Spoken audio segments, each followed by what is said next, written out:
पहनाया जा रहा है, ये टोपी क्यों पहनाई जा रही है? टंट्या भील के विचारों से भड़वा और कांडू पैदा नहीं होते हैं, मर्द पैदा होते हैं, लड़ने वाला सैनिक पैदा होता है। ये वो विचार है। आपको सैनिक बनाने के उद्देश्य से ये टोपी पहनाई गई है। आपको अपने अधिकारों के लिए लड़ने के उद्देश्य से ये टोपी पहनाई गई है। आपकी टोपी और आपके विचार संयमित रहना चाहिए। आज का दिन हमारे लिए बहुत महत्वपूर्ण दिन है। जो हमने लिखा है भगवान टंट्या भील का शहादत दिन, ये शहादत दिन नहीं, यहीं से पैदा होते हैं, यहां से उनकी विचारधारा जन्म लेती है। जहां क्रांतिकारी शहीद होता है वहीं से उनकी विचारधारा का जन्म होता है। बिरसा मुंडा ने अपनी उम्र की 14 साल में राज्य की लाइब्रेरी में, उस वक्त ब्रिटिश साइंस नाम का अखबार चलता था, पेपर चलता था, न्यूज पेपर चलता था, उसमें लिखा हुआ था, समाचार था, ये समाचार सुन के भगवान गंगा को कैसे हासिल किया जाता है ये साबित करने वाले भगवान टंट्या भील, ये दोनों को हम लोग याद कर रहे हैं। इस देश सब लोग दावा करते हैं कि ये देश हमारा है, हमने देश के लिए बहुत कर लिया है, इस देश में शहीद हुए हैं। साथियों, मैं आपसे पूछना चाहता हूं और आपको बताना भी चाहता हूं कि इस देश में सबसे ज्यादा फांसी अगर किसी कौम के लोगों को लगी होगी तो वो आदिवासी है। ये आप जितने लोगों को देख रहे हैं, सिद्धू कानू को देख रहे हैं, बिरजू भाई को देख रहे हैं, तिलका मांझी को देख रहे हैं, आप यहां पर जितने शहीदों को देख रहे हैं, टंट्या भील को देख रहे हैं, बाबूराव शेरबाके को देख रहे हैं, बिरसा मुंडा को देख रहे हैं, ये सभी को फांसी के तख्ते पे चढ़ाया गया है। एक जीसस क्राइस्ट, उनको वो सूली पे चढ़ा दिया गया था। पूरे विश्व के लोग उनको आज भगवान के नाम से जानते हैं। आपके समाज में तो सबको फांसी दी गई है और सभी ने हंसते हंसते समाज के लिए फांसी दी है, हंसते हंसते अपने गले पे फांसी का फंदा ले लिया। ये क्यों ऐसा कर रहे थे? क्या बात थी? ऐसा आप ही लोगों के साथ क्यों हुआ? इसी मध्य प्रदेश में जबलपुर है, वहीं की जेल में टंट्या भील को फांसी दी गई और वहीं पर शंकर शाह रघुनाथ शाह को तोप में बांध के उड़ा दिया गया। एक तरफ फांसी, दूसरी तरफ आपके लोगों को तोप में बांधा जाता है, उड़ा दिया जाता है, उनके शरीर के छितरे छितरे जमा किए जाते हैं। यही टंट्या भील के साथ हुआ। जब टंट्या भील को फांसी दी गई तो उनके शरीर के अस्तित्व को भी जिंदा नहीं रखना चाहते थे ये लोग, उसकी मजाक भी नहीं बनाना चाहते थे। उसके शरीर को दो हिस्सों में काटा गया, एक हिस्से को चूल्हे की भट्टी में डाला गया और दूसरे हिस्से के टुकड़े टुकड़े करके पाताल पानी अम्बार की जगह फेंक दिया गया। ये सजा अंग्रेजों ने नहीं दी थी, ये सजा यहाँ के लोगों ने दिए थे, जो अंग्रेजों के साथ हाथ मिला के आदिवासियों के खिलाफ में लड़ रहे थे। ताली नहीं बजाएगा कोई, आप यहाँ ताली बजाने नहीं, सिर्फ सुनने आए हैं। ये सजा अंग्रेजों ने नहीं दी। अंग्रेजों ने तो बोला टंट्या भील को माफ कर दिया जाए। टंट्या भील को लिविंग गॉड बोले अंग्रेजों ने, टंट्या भील को रॉबिन हुड बोले अंग्रेजों ने। जिनके खिलाफ हम लड़ रहे थे, दुश्मन भी तारीफ कर रहा था भगवान टंट्या भील की। ये सच्चाई है।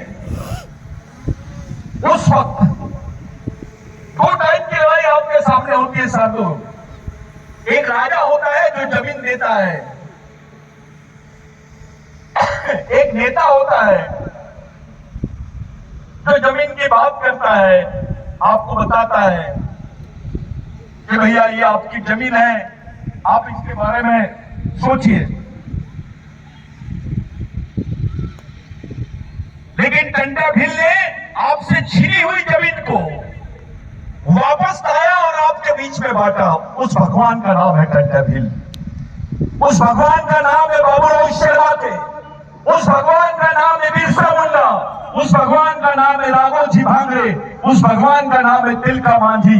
ये जो लोग हैं, जितने शहीद आपके सामने इर्द गिर्द दिख रहे हैं, ये तमाम लोगों ने अपने जीवन को समाज के खातिर त्याग कर दिया। जिस जमीन की आप लोग लड़ाई लड़ रहे हो, जिस जमीन पर सबकी नजर है, जहां पे खनिज है, वहां पर्यटन स्थल की बात कर रहे हैं, दूसरी तरफ के नाम पे अभी नर्मदा से 5 किलोमीटर तक की दूरी से आपको हटाने की तैयारी चालू है।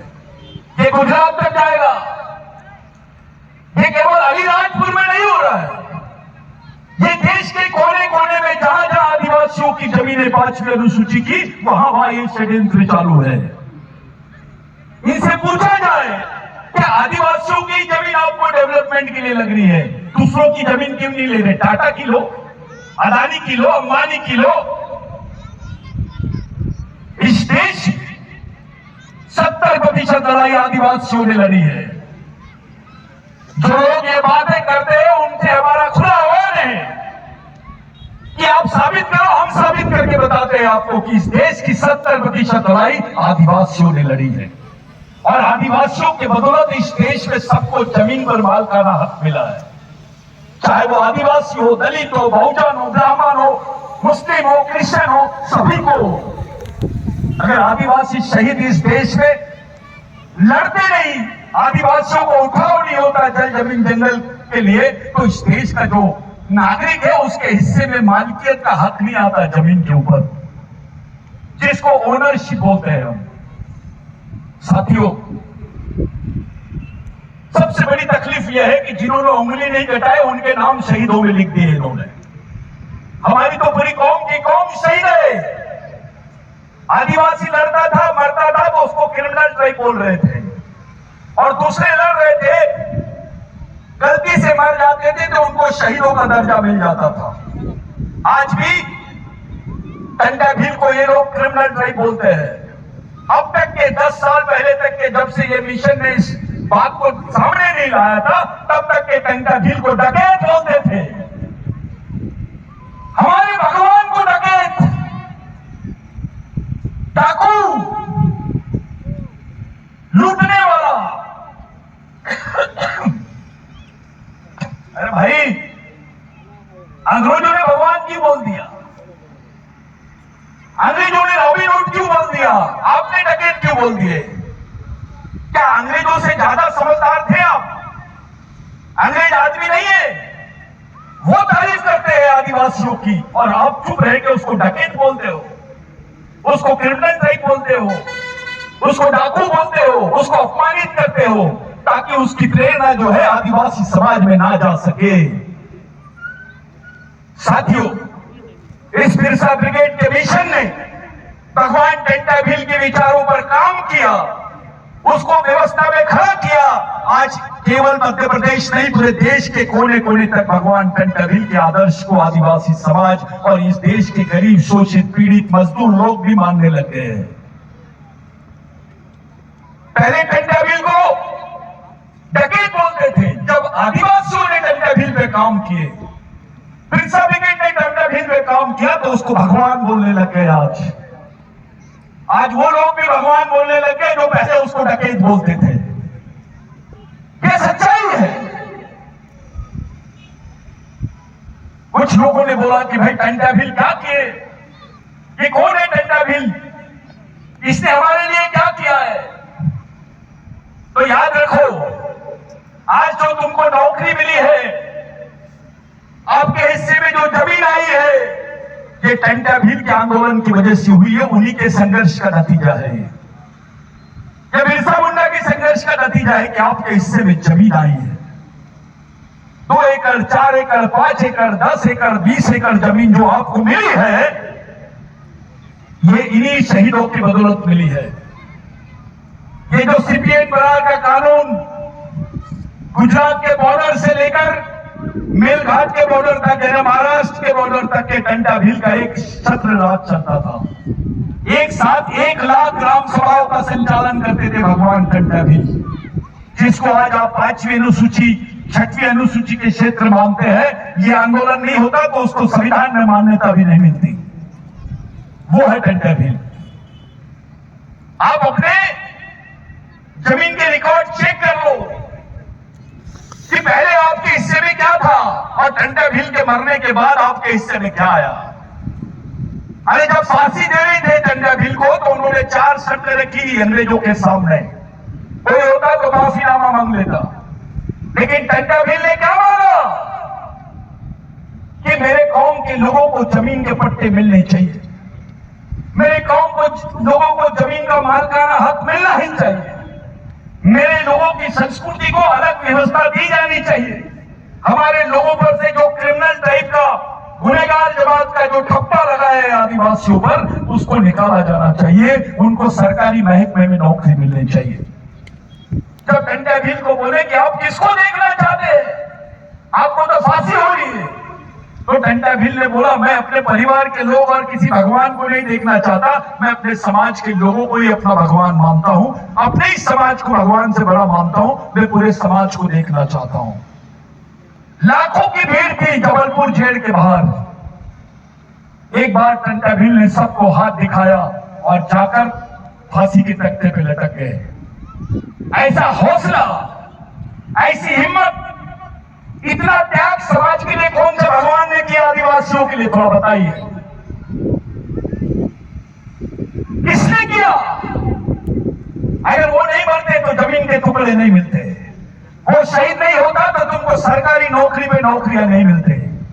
आज आप विधायक नहीं होते, मंत्री नहीं होते, डॉक्टर नहीं होते, इंजीनियर नहीं होते, कोई नहीं पूछता तुमको। ये सरदार है, ये बिलाला है।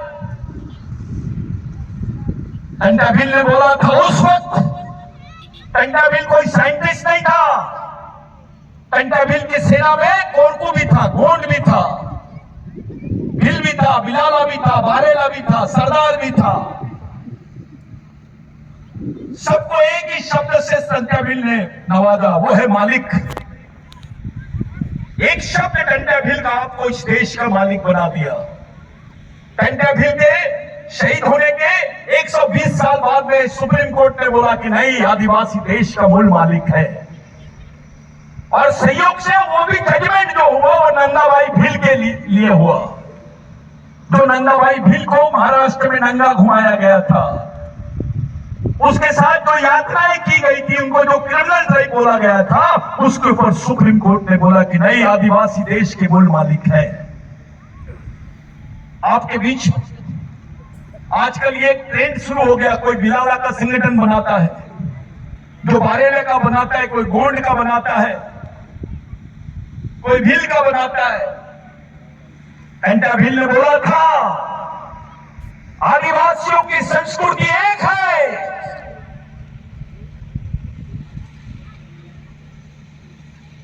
उनकी लड़ाई भी एक है, उनकी अवस्था भी एक जैसी है,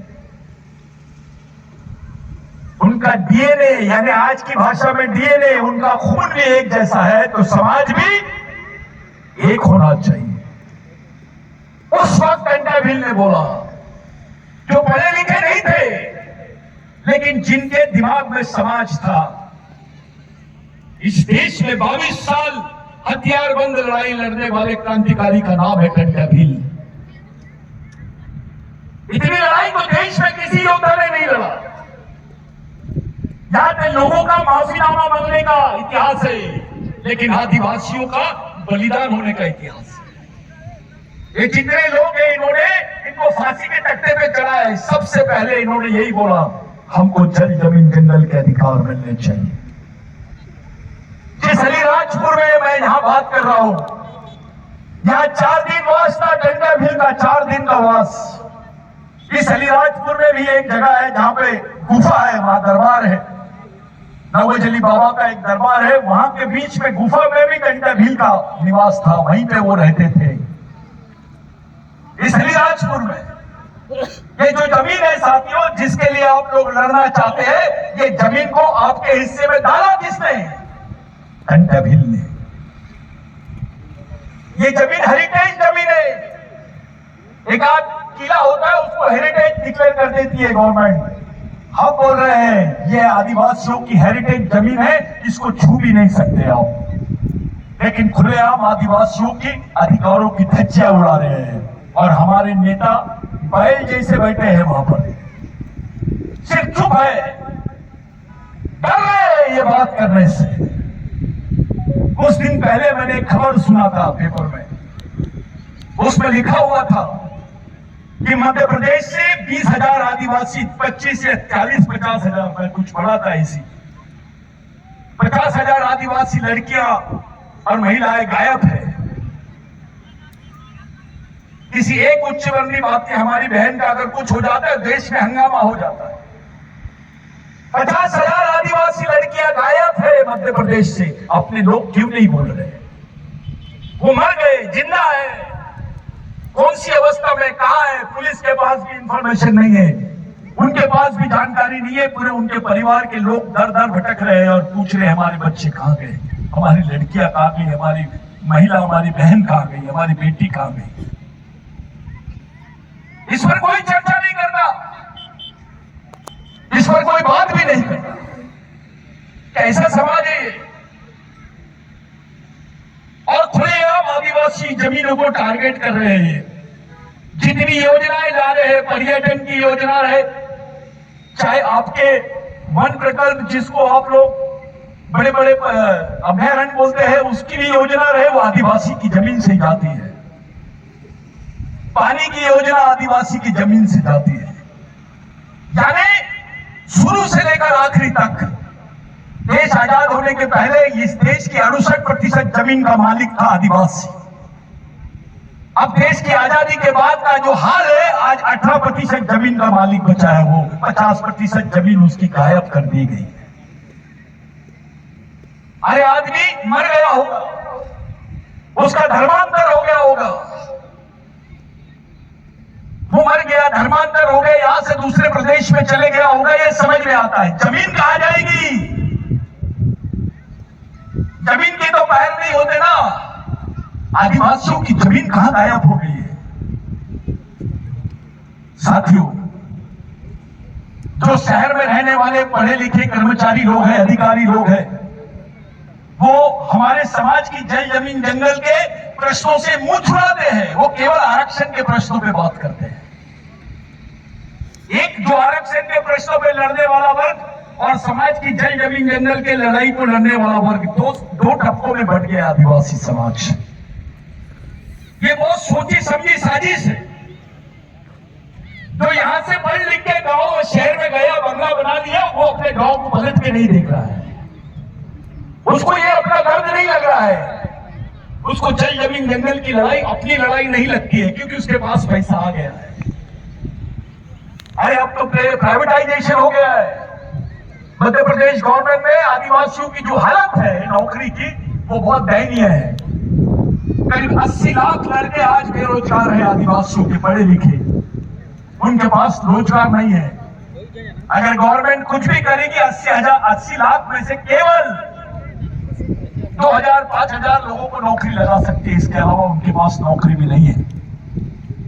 और अगर इस तरीके से आपके जमीन के पट्टे भी छीन लिए जाएंगे, तो आप जियोगे कैसे? ये सवाल है आपके सामने।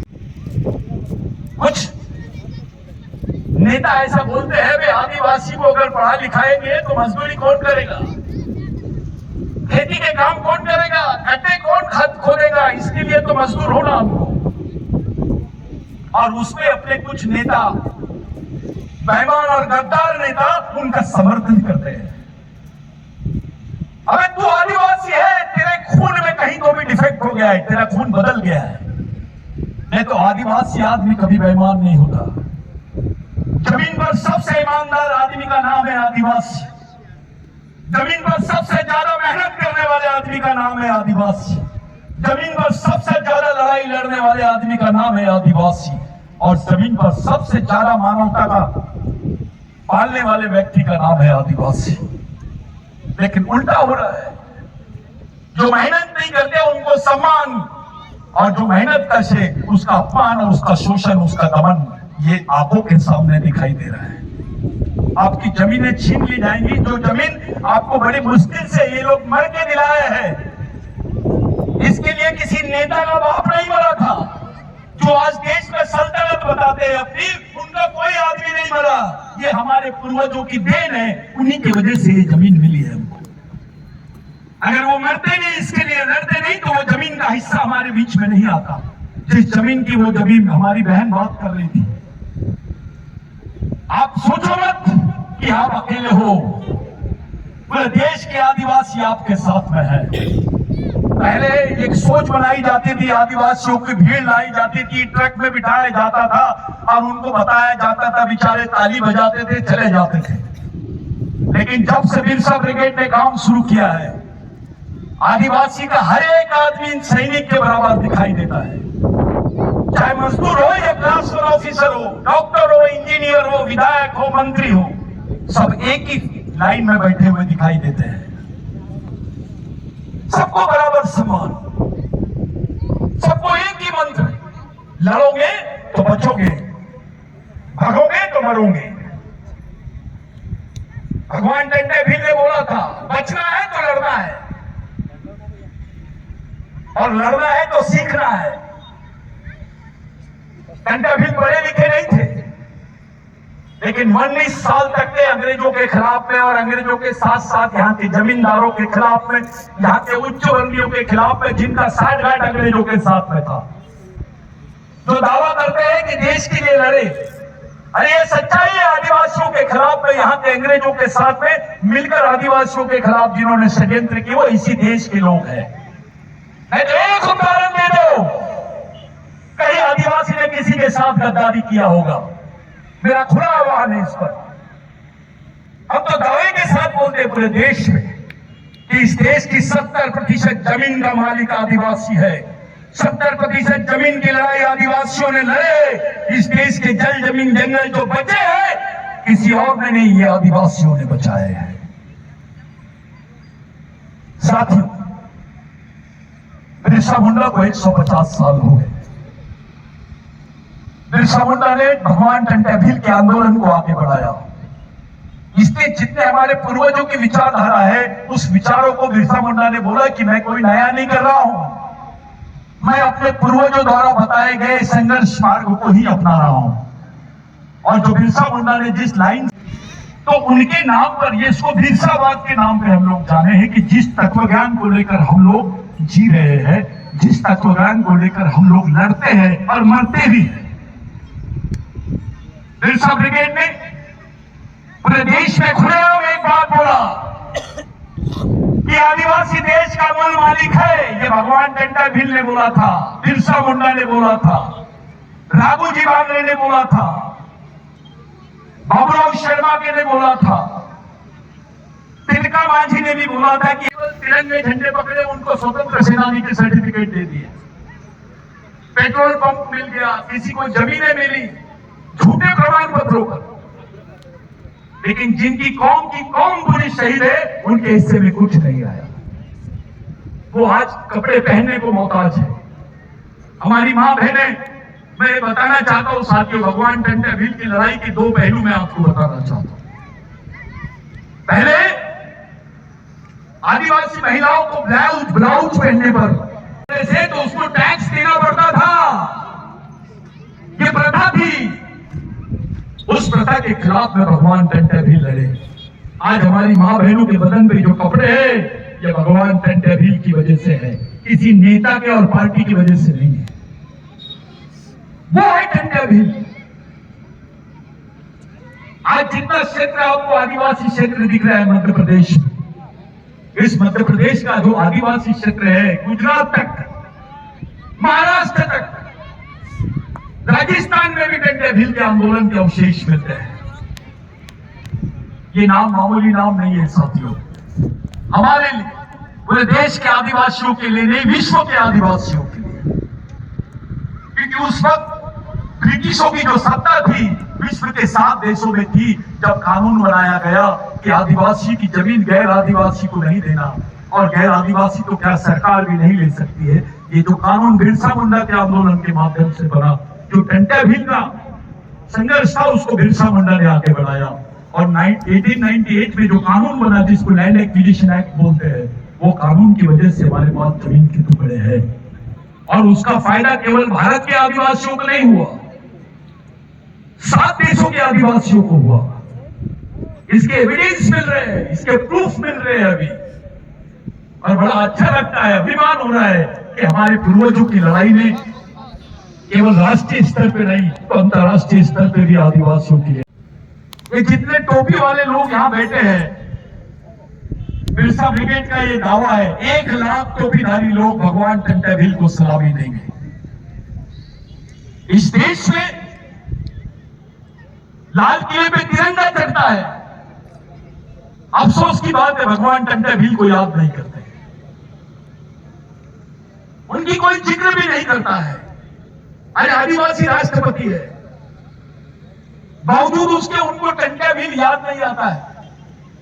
वो आदिवासियों को आदिवासी बोलने से डरती है क्योंकि उस पर दबाव है। जनजाति गौरव दिवस हो सकता है, आदिवासी गौरव दिवस क्यों नहीं हो सकता भाई? थोड़ा पूछो, थोड़ा सोचो।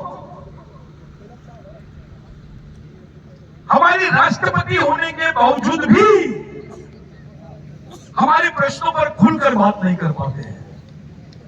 अब राष्ट्रपति से बड़ा पद कोई देश में हो सकता है क्या? अब क्या बनाओगे तुम?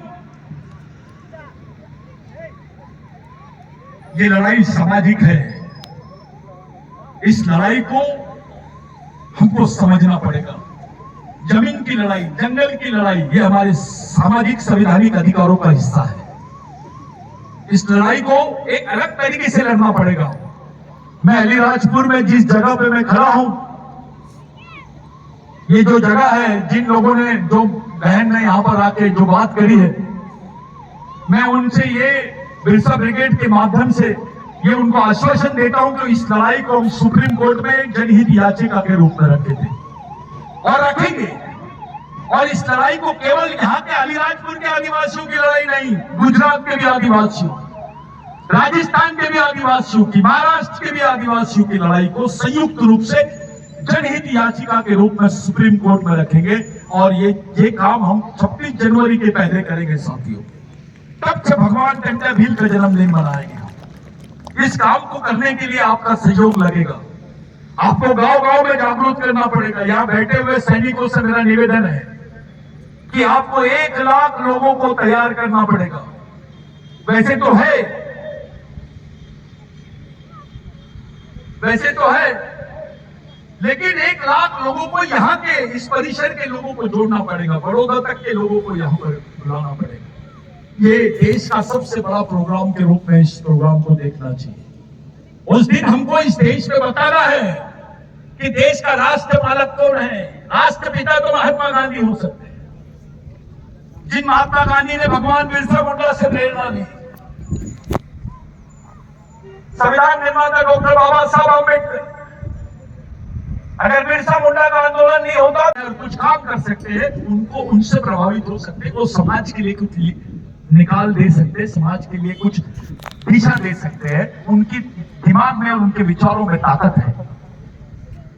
मैं ये संगठन का अध्यक्ष हूं, मैं वो संगठन का अध्यक्ष हूं, मैं प्रदेश अध्यक्ष हूं।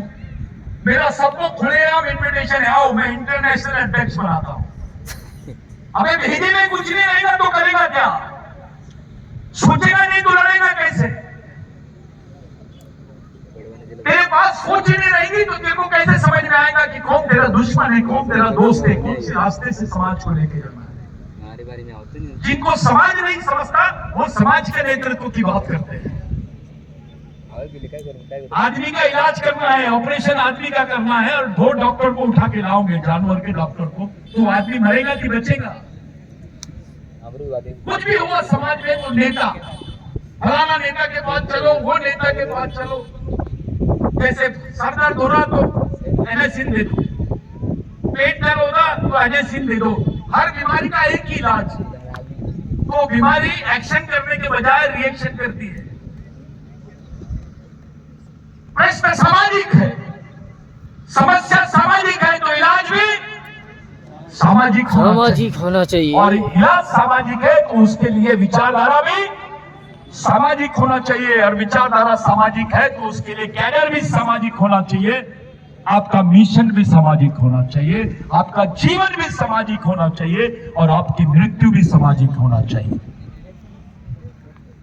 यह है भगवान टंटाभिल की सोच।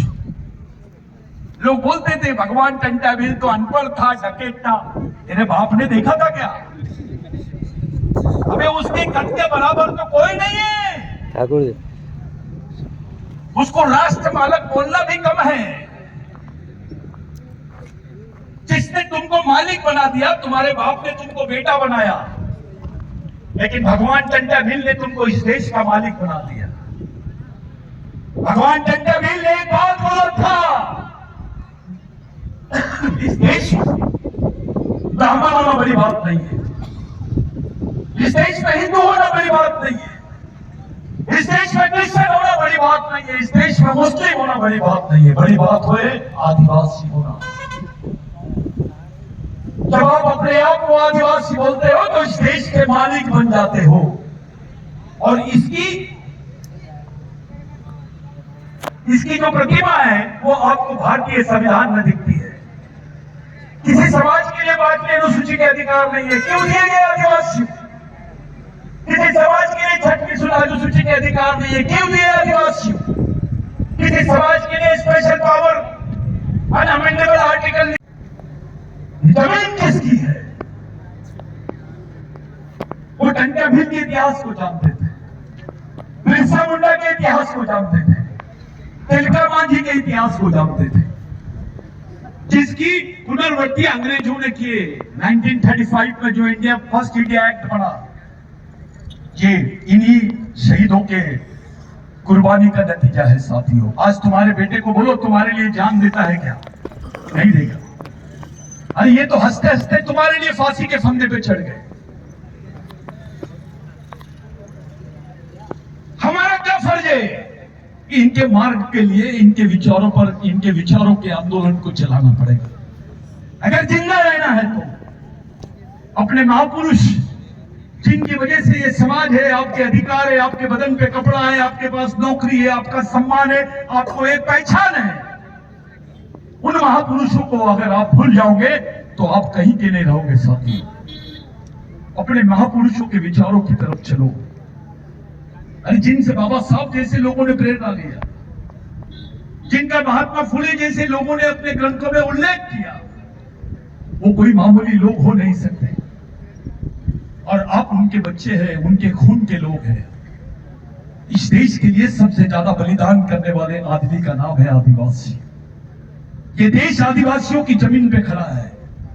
इस देश में सबसे ज्यादा प्रकल्प आदिवासियों की जमीन पे बने। रेलवे लाइन आदिवासियों की जमीन पर, जितनी माइनिंग है आदिवासियों की जमीन पर, जितने कारखाने आदिवासियों की जमीन पर, जितने पावर प्लांट बनाए आदिवासियों की जमीन पर, हर जगह आदिवासी विस्थापित हुआ है। इतना त्याग किसी ने नहीं दिया। अरे आदिवासियों को इसलिए दर्द होता है क्योंकि उनके पूर्वजों द्वारा दी गई जमीन आप छीनते हो। अब कारखाने बनते हैं, ऐसे कई उदाहरण है। वहां कारखाने बने और उसका फैक्ट्री में दूसरे बाहर के लोग काम कर रहे हैं। मध्य प्रदेश के लोग नहीं है, चलो मध्य प्रदेश का आदिवासी नहीं, दूसरे को तो दो। बाहर के लोग काम करते हैं, गवर्नमेंट नहीं चला रही उसको।